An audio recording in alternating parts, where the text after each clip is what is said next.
emergency, emergency, emergency, emergency, emergency, emergency, emergency, emergency, emergency, emergency, emergency. Hello again, it's Julian Radbourne here with the Two Sets Review podcast. Yep, we've made it to episode 4. This podcast will be slightly different to the other ones. I'll explain why. I took my usual weekly trip into Cromer this past Wednesday, and it was on the way down I decided maybe I could capture a few of my thoughts and record them and all that, and basically offer a view on what's going on at the moment and what's going on around town. So here's the piece for you. I will warn you now, there is a bit of strong language in there. So I suppose you could say, here's my first outside broadcast.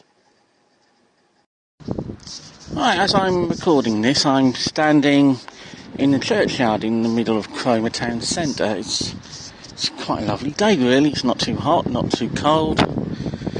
It's, very nice. Normally on a day like this, I'd be wandering around Cromer and I'd be seeing, tons of people about and all the shops would be open, but we're in lockdown. We have been for a couple of months now. There's a few shops open. I mean, I'm looking over the road now. There's Superdrug. Bit of the way to my right, there's a few people coming out of Iceland, and there's a bit of a queue outside Boots. And there's a few people wandering around, and then you can probably hear a few cars coming past. But apart from that, nothing is going on. It's like that old song, this town is nothing but a ghost town at the moment. And, I think that's kind of sad, isn't it? I mean, today would have been my appointment day at the local job centre for signing on. That all went out of the window around about the time of lockdown day.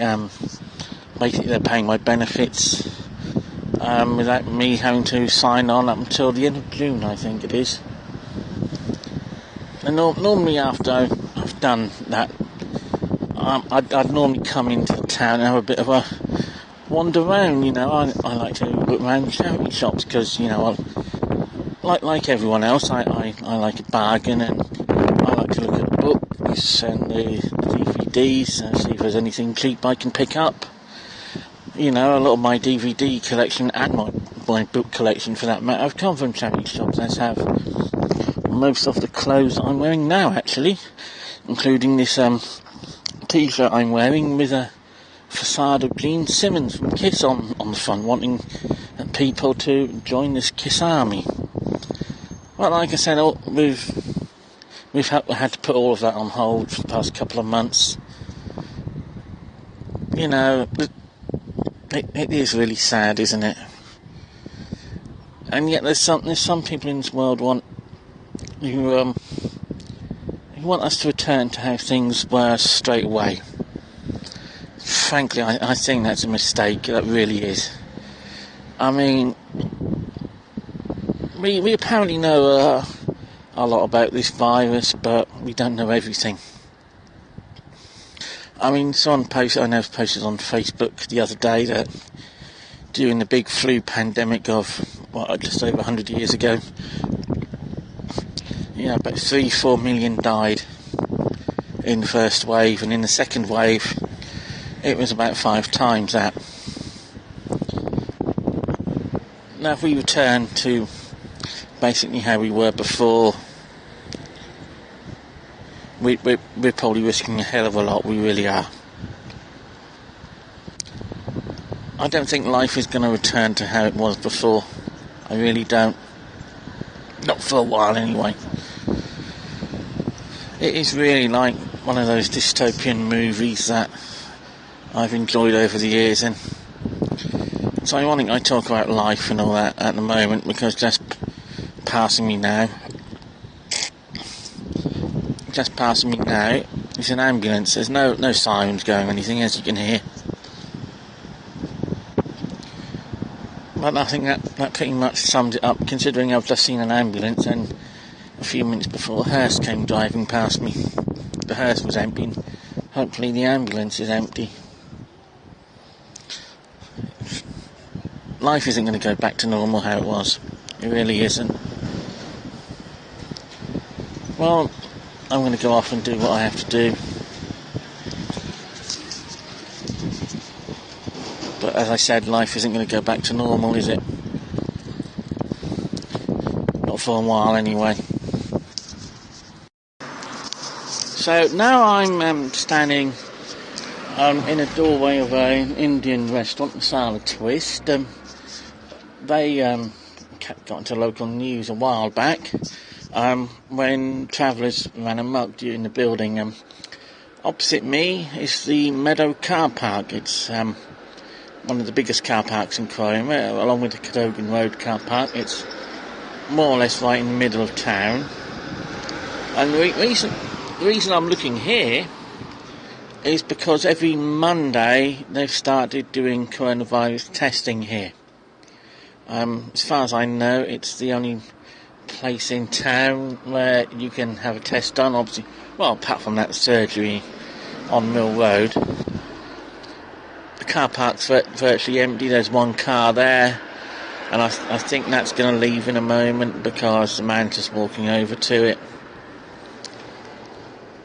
But I think when you hear that they're doing testing in your own hometown, in a small town like Cromer, it kind of brings it home to you what this virus is all about and what we've got to go through. Thankfully, I haven't had to undergo a test, not yet anyway. I mean, I have underlying health problems. I had a heart operation 4 years ago, and I had my little cardioversion, my heart procedure back at the end of January. But even though I have underlying health problems, I haven't had the letter from Uncle Boris saying that, you know, I'm on the list. I've got to stay at home, which is why I'm recording this, because you know I've had to come out. I've got a couple of things to pick up, and I'm about to brave the supermarket known as Morrisons. Right, so I'm now standing in Morrisons car park. I'm standing on top of the steps at the back of what was the old railway station building. It's been a nightclub a couple of times over the past few years or so. There's quite a few cars in the car park, but the queue here is nowhere near as long as it has been when I've been up here in recent weeks. I mean, lockdown day when I came up here, you're going to have to pardon the language again, it was fucking madness.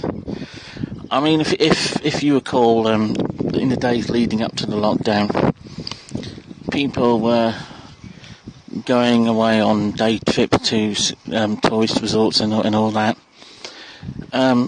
You know, the social distancing was more, well, for want of a bit of a term, it was suggested then. It wasn't enforced. And that was basically one of the things that led Uncle Boris to lock down the country that Monday night. Now, that day when I came up here, I knew pretty much what was going on. You know, there was, in the weeks leading up to the lockdown, there was the mass panic buying. I came up here basically looking for painkillers. I mean, I have 3 ongoing injuries that I deal with. I've got cartilage damage in my knees. I've got something called plantar fasciitis in my foot, and that's basically like soft tissue damage. And I've got tendinitis in my right shoulder. And basically I take 2 paracetamol and 2 ibuprofen when I get up in the morning, and I take the same amount just before I go to bed. And I was very low on these, so I went out looking for these, and I went round every shop in the town centre, you know, shops like Superdrug, Boots the Chemist, Lloyd's Chemist, the co-op that's in the town centre, and I could not find any at all, because people had been mass buying. So I also went in QD Stores, which is just over the way. I can see from here. Well, I can see the rooftop anyway. I also went there, and they had nothing there. So I didn't really want to walk all the way up to the second co-op or to Little on Holt Road, so I came here to Morrisons. And like I said, it was fucking murder. It was madness, it really was. And I really couldn't believe what I saw. I mean, people were pushing past each other. There must have been dozens and dozens of people waiting at the checkouts. Like I said, social distancing wasn't being observed at all. I suppose you could say it was, if you're a wrestling fan, it was a bit like being in a Royal Rumble match. You know, everyone for themselves. I did manage to find some painkiller pills. I was also looking for allergy pills because I get a touch sniffly this time of year. Probably developed a bit of hay fever. But it was madness when I came up here. And I normally make do, you know, with the cheaper varieties of painkillers and allergy pills. They normally do me just fine. But I had to pay 5 times more what I normally paid. And when you're unemployed and when you're on a very, very limited budget, you know, that hit my wallet quite hard.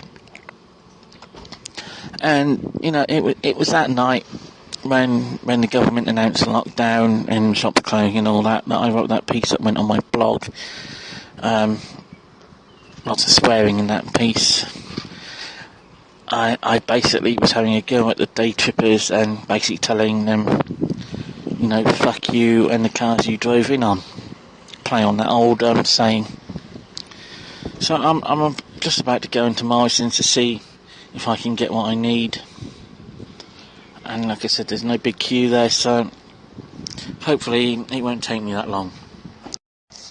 Well, I'm now out of Morrisons. I managed to get most of the stuff I wanted. There was a couple of things I couldn't find.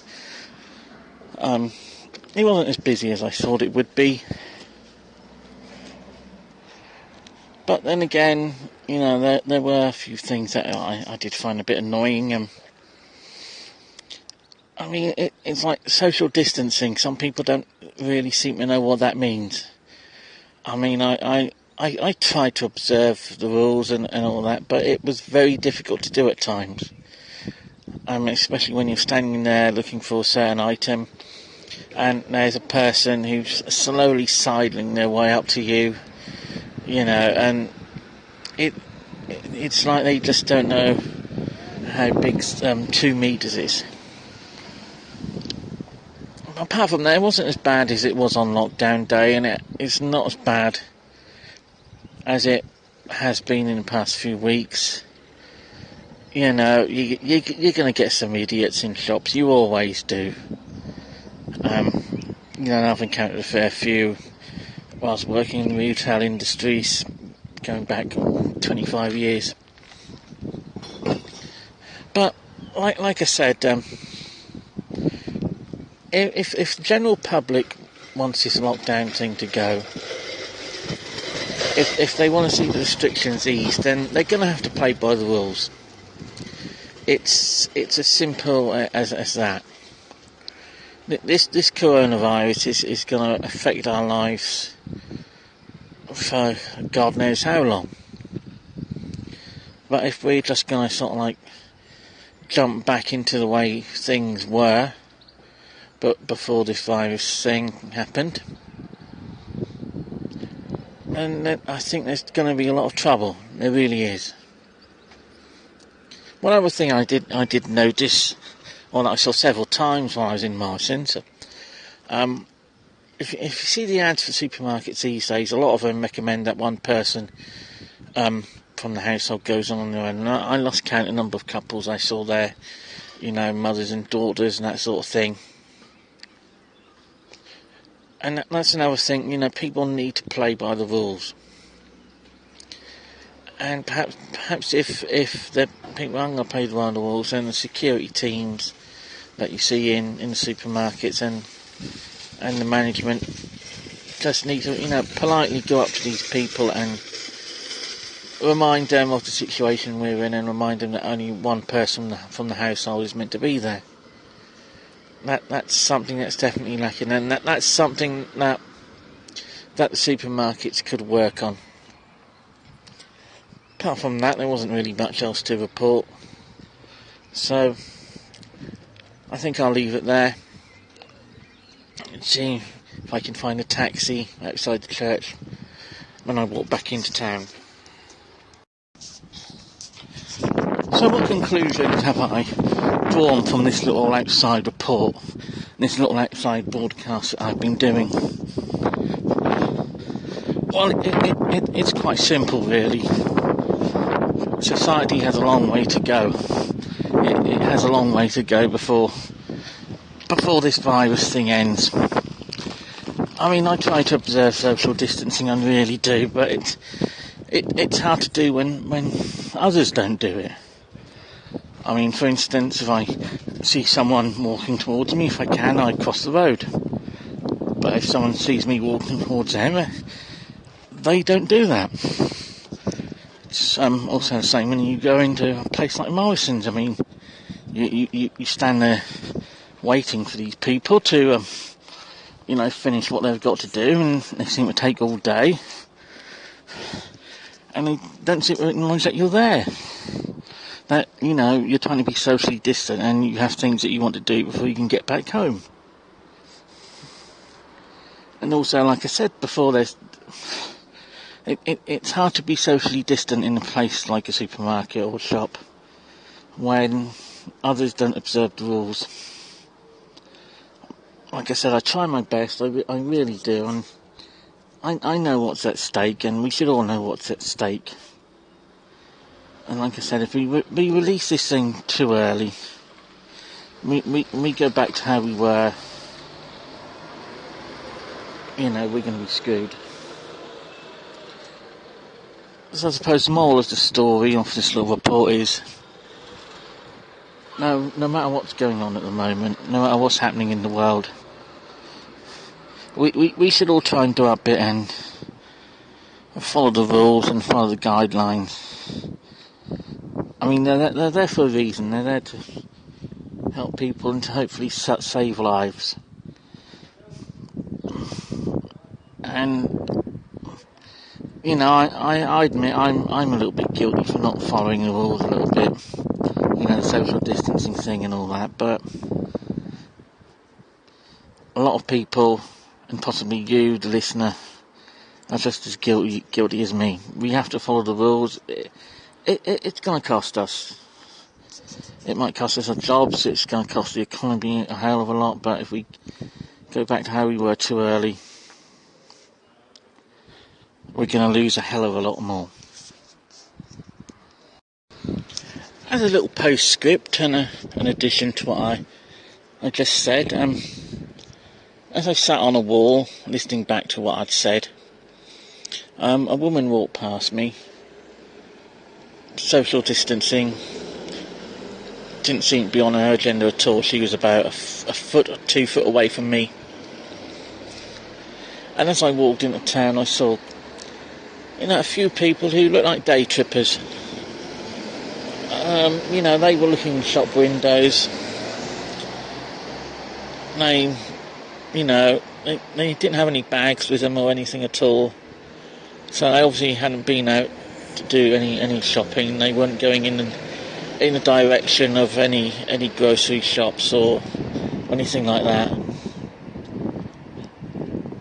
And that's just the tip. I mean, I hope I'm wrong about the people I thought would like Daytrippers. I really do. Maybe they were just out getting their daily exercise. But if I'm not wrong, then it's a fine example of how we're not following the rules. Social distancing be damned. Well, there you have it. I'm putting this out a bit earlier than I had planned. I was planning to put another podcast out around about Wednesday or Thursday. But having recorded this and got home on Wednesday, I then heard the news that Prime Minister Boris Johnson was going to make a statement to the country this coming Sunday at 7 p.m. So I thought, if I'll put this out now, and, because you don't know what the Prime Minister's going to say, you don't know what Uncle Boris is going to do. He says it's going to be a sort of like a road map out of the lockdown, or for road map for what we're going to do next.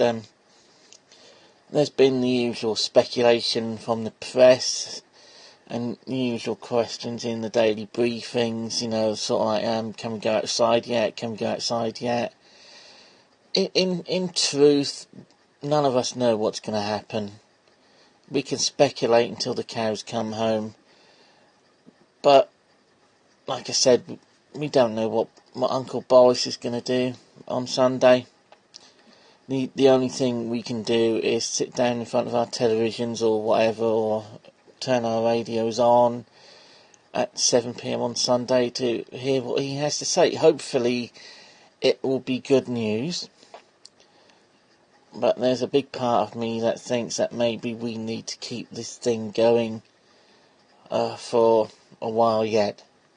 And that planning for things like football, cricket, sport, whatever, trying to get them going is perhaps too early. I mean, I'm a big sport fan. I love football, I love cricket. I watch a few other sports as well. There's a few I don't watch, but I'd like to see it all come back, and I'd basically like to be entertained again. But I know how serious this whole thing is, and I know that it could go on for a while, and what we considered as normal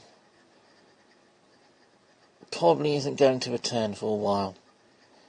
But then again, I hope I'm wrong, and if I am wrong, then I'll join the rest of society in going back to what I used to do before. Well, as I said, that's your lot for this episode. Don't forget to check me out on social media. I'm on Twitter at Julian Radbourne. There's the Two Sheds Review Facebook page at facebook.com/Two Sheds Review. The YouTube page at youtube.com/Two Sheds 316. And of course my trusty old blog. Who knows, I might actually get around to writing something new on there, or even doing some more stories that I wrote years ago. You'll find that at twoshedsreview.blogspot.com. So, as I said, that's the end.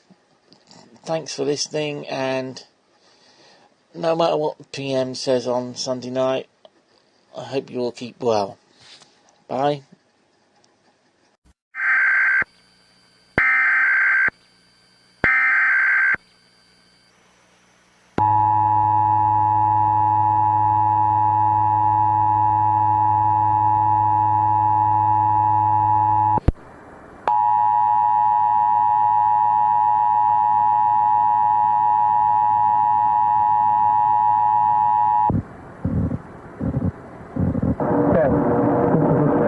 Required monthly test of the emergency alert system originating from the Pennsylvania Emergency Management Agency, Harrisburg.